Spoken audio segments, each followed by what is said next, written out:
Question: when was the last time you had a deep, meaningful conversation?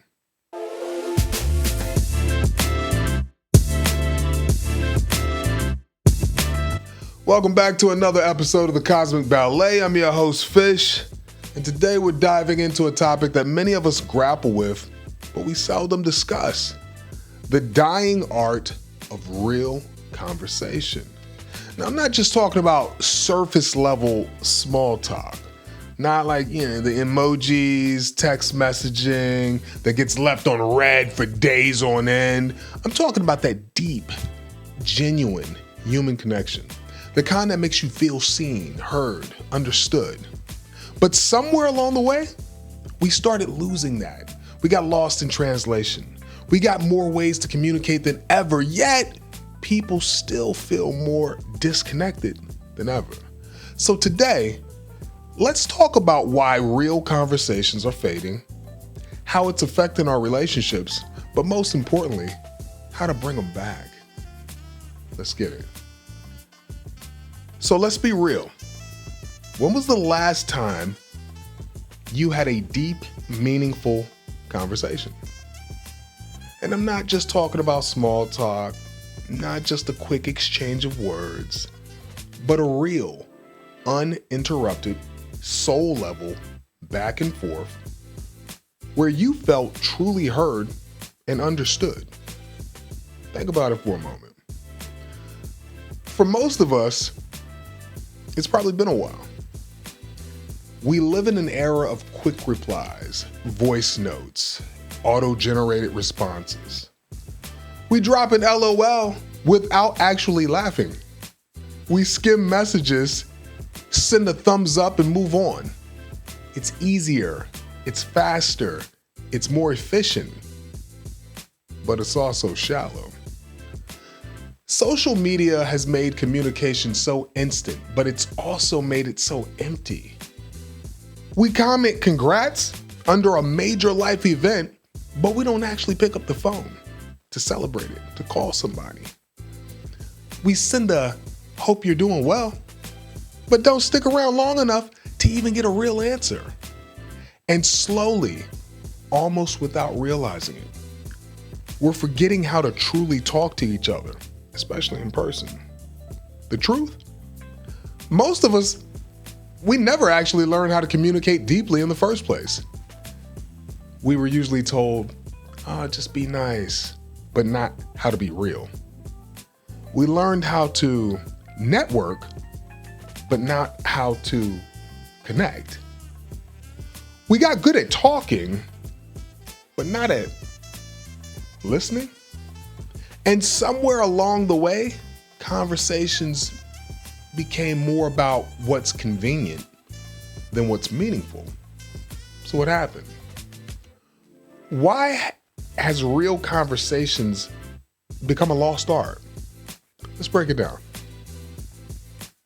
All right, so why are deep, meaningful conversations just disappearing? We still talk, right? We text, comment, react, DM all day, but something's missing. We're communicating, but not connecting. And there's 3 big reasons why real conversations are on life support. Number 1, you've got the digital distraction problem. Makes sense, right? Our attention spans absolutely deep fried. Think about how often you check your phone in a day. Studies show the average person does it 96 times a day. And let's be honest, for some of us, we know it's way more than that. We live in a world of constant notifications, endless scrolling, and instant gratification. Social media, TikTok, Instagram Reels, they've trained us to consume information in quick bursts.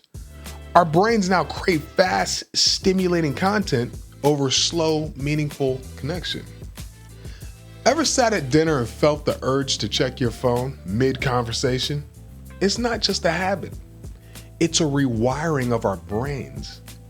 We've become uncomfortable with pauses, with silence, with real eye contact. Because unlike our feeds, real conversations don't come with a like button, a skip option. an algorithm feeding us exactly what we want to hear. And that's a problem. When was the last time you sat with someone, no phones, no distractions, and just talked? Right? It's rare. And it's hurting our ability to connect. Number 2, fear of vulnerability. Here's the real killer. We're scared to go deep. We keep conversations safe, surface level, and controlled. We stick to easy topics like, how's work? Some crazy weather, right? Did you see that meme? But we don't know how to go deeper because well, let me digress. It's not that we don't know how to go deeper. We don't go deeper because deep feels risky. We don't ask, how are you really feeling? What's been on your mind lately? What's something that you're struggling with? Because what if the answer is heavy? What if it makes things awkward?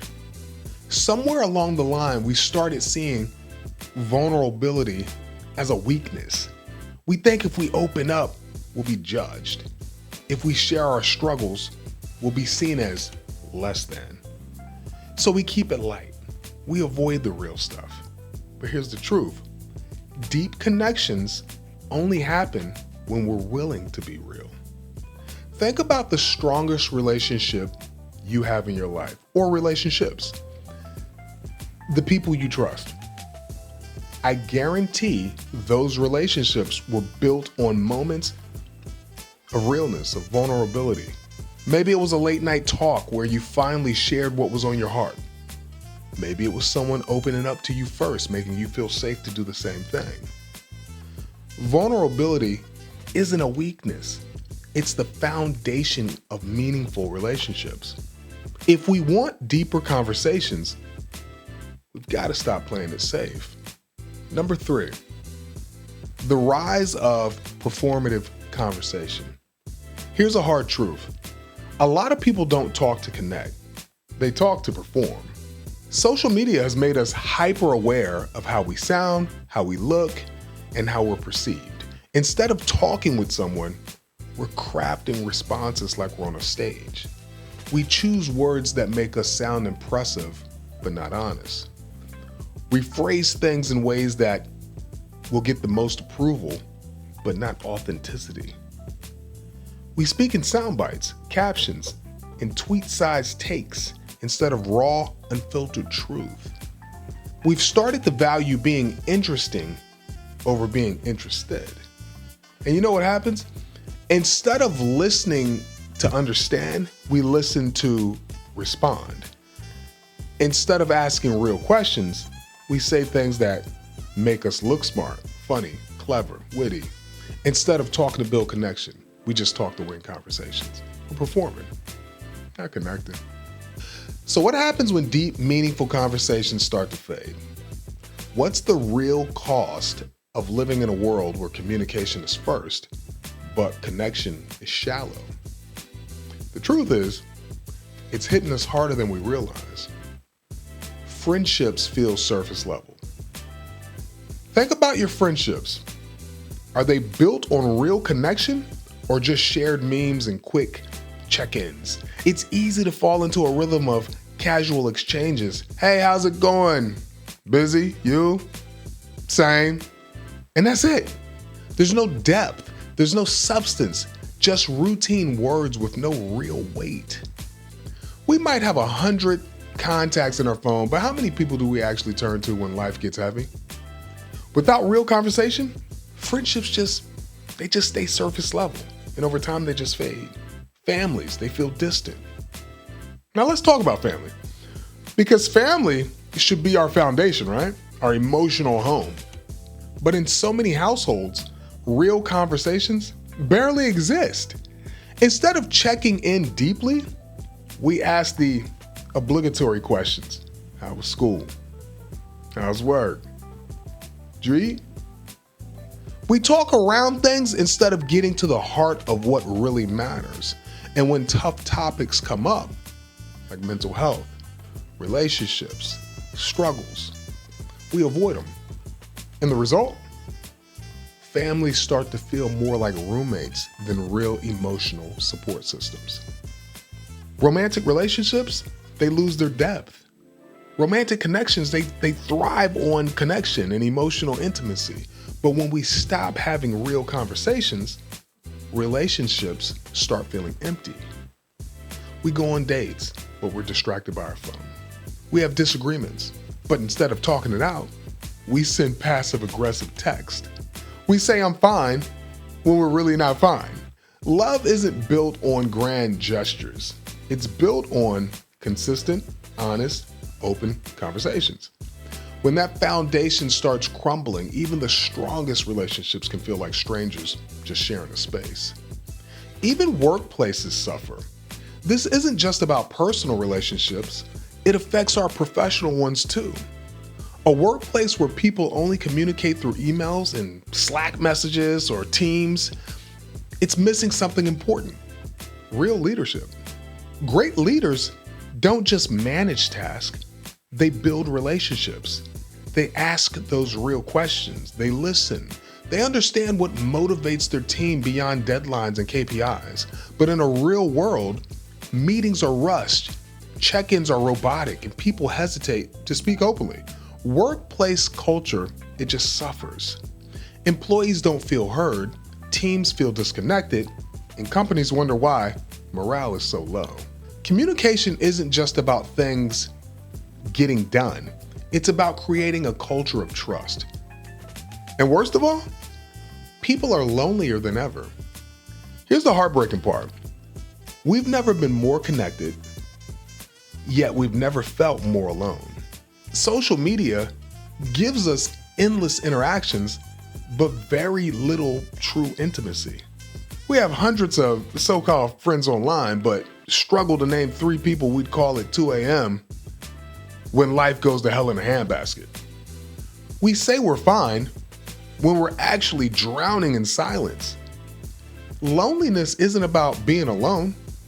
It's about feeling unseen, unheard, misunderstood. And the biggest irony? We all feel it. We're all craving deeper conversations, yet we hesitate to start them. We want to be understood, yet we're scared to open up. We want connection, but we settle for distractions. But here's the good news. It's not permanent. We can change it. But the first step is recognizing the problem. And then the next step is taking action. And that's exactly what we're about to get into next. All right. We've talked about how we lost real conversations. Now let's talk about how do we bring them back? Because the good news, it's possible. The bad news, it takes effort. We have to unlearn bad habits and relearn how to reconnect. Here's 5 powerful ways to revive deep, meaningful conversations, starting right now. Number 1, put the phone down. Seriously. I know, you heard it before, but let's be honest. When was the last time you had a full-on conversation without checking your phone? Sounds simple, right? But it's a game changer. When you're talking to someone, put your phone away. Not just face down, but out of reach. Make eye contact. Show them you're present. And really listen. Not while you're scrolling, not half engaged, but fully tuned in. We underestimate the power of presence. But when you give someone your undivided attention, your presence, you're telling them that, number 1, you matter. Number 2, I'm here with you. Number 3, I'm listening. And that's a rarity these days, and it's powerful.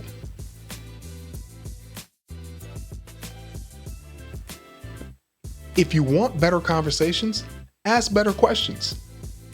Most of us, we like to default to the same generic ones. How are you? Answer. Good. And you? How's work? Answer. Oh, it's busy. Oh my goodness. What's new? Answer. Not much. See the pattern? These are conversation killers. They don't invite depth. Instead, try, what's something on your mind lately? What's been the highlight of your week so far? What's something that's made you think differently lately? What's one challenge you've been working through? Questions like these, they do two things. They make people feel safe to open up, number one. And number two, they show you actually care about the answer. People open up when they feel seen and valued, and good questions create that space. Number three, get comfortable with silence. We tend to think of silence as awkward, but silence isn't the enemy of good conversation. Filling every pause with a word is. Ever notice how, let's say in a deep conversation, there's pauses, moments where people think before they speak? That's not awkwardness, that's depth. So instead of rushing to fill the space, try this. Pause after someone speaks. Let them finish their thought. Resist the urge to jump in immediately. Give them time to reflect and respond naturally. Some of the most profound moments in a conversation happen in silence. Let it breathe. Number four, most people don't really listen. They wait for their turn to talk. Ever been in a conversation where someone is just clearly waiting to jump in with their own story? It makes you feel unheard, right? The fix? Listen with curiosity. Repeat back what you heard. Ask follow-up questions. Example. Person says, I've been feeling overwhelmed with work. A bad response is, yeah, I know what you mean. I've been super busy too, and so forth, and blah, blah, blah.